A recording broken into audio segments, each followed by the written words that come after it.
सनसनी। सीआरपीएफ के काफिले पर आतंकी हमला।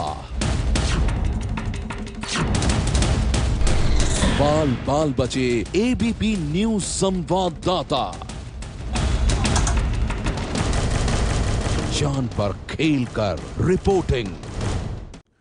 श्रीनगर में सीआरपीएफ के काफिले पर आतंकियों ने घात लगाकर किया है एक बड़ा हमला। हमले के बाद मौत बनकर आए आतंकियों से सुरक्षा बलों की मुठभेड़ जारी है। और अब देखिए एबीपी न्यूज संवाददाता आसिफ कुरैशी ने कैसे जान पर खेलकर की है इस आतंकी हमले की रिपोर्टिंग। इस वीडियो में कैद है एक खौफनाक पल की कहानी। बस यूं समझ लीजिए कि मौत एबीपी न्यूज संवाददाता आसिफ कुरैशी को छू कर निकल गई। तस्वीरें उस वक्त की हैं जब श्रीनगर में सीआरपीएफ के काफिले पर एक खौफनाक आतंकी हमले के बाद एसएसपी इम्तियाज परेब मीडिया को हमले की जानकारी दे रहे थे और उसी वक्त एक जवान से गलती से मिसफायर हो गया। गोली जैसे ही चली एबीपी न्यूज संवाददाता आसिफ कुरैशी के साथ ही श्रीनगर के एसएसपी इम्तियाज परेब भी झुक गए। दोनों खुशकिस्मत थे और इसीलिए बाल बाल बच गए। एक बार फिर से देखिए कैसे मौत एबीपी न्यूज संवाददाता आसिफ कुरैशी को छू कर निकल गई। एबीपी न्यूज संवाददाता आसिफ कुरैशी के मुताबिक पंथा चौक पर सीआरपीएफ के काफिले पर आतंकी हमले के बाद वो मौके पर रिपोर्टिंग के लिए गए थे। हमले के बारे में जब वो एसएसपी श्रीनगर इम्तियाज परेब से पूरी जानकारी ले रहे थे, उसी वक्त मोर्चा संभाले एक जवान से गलती से गोली चल गई। गोली चलने के बाद अगर वो नहीं झुके होते तो कुछ भी हो सकता था। मिस फायर की वजह से पास ही खड़े दो सुरक्षाकर्मी घायल हो गए और अगर सूझबूझ दिखाते हुए वो नहीं झुकते तो गोली उन्हें भी लग सकती थी।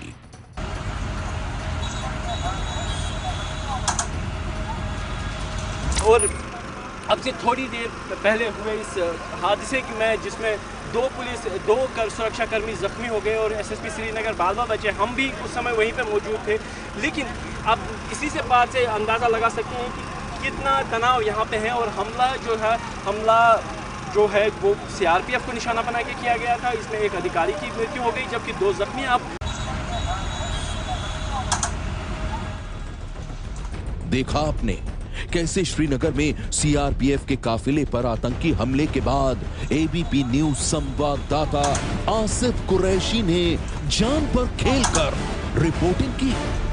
और अब हम आपको सुनाते हैं उस आतंकी हमले की कहानी जिसने पूरे श्रीनगर में फैला दी है सनसनी। ये वो गाड़ी है जिसको निशाना बनाकर फायरिंग की गई और यहाँ पे देखिए कितनी गोलियों के जो लगातार निशान हैं। पूरे इसको साइड से गोलियां मारी गई और जो सामने बैठे थे ड्राइवर और एक और व्यक्ति वो जख्मी हुए हैं। उनको बुरी तरह गोलियां दोनों लगी हैं। गाड़ी के नीचे भी अगर देख सकें कैमरामैन को बोलूँगा वो ब्लड हैं, क्योंकि 29 बटालियन सीआरपीएफ की ये गाड़ी जो थी आरओपी का हिस्सा थी और यहाँ पे इसको निशाना बनाकर फायर किया गया। और यहाँ से जो हमलावर हैं, जो कहा जा रहा है कि जो सामने दिल्ली पब्लिक स्कूल की बिल्डिंग है उसकी तरफ वो भागे थे। सुरक्षा एजेंसियों के मुताबिक आतंकियों ने सीआरपीएफ के काफिले पर घात लगाकर हमला किया था। इस हमले में एक अधिकारी की मौत हो गई जबकि 2 जवान गंभीर रूप से जख्मी हो गए। सुरक्षाकर्मी अब उन आतंकियों की तलाश कर रहे हैं जो कि इस घातक हमले के बाद आसपास के इलाके में ही कहीं छुपे हुए हैं। इस प्रकार के कायर जो हरकत है, इससे किसी भी फोर्स की मनोबल में कोई फर्क नहीं पड़ने वाला है, बल्कि हमारा मनोबल और मजबूत होगा।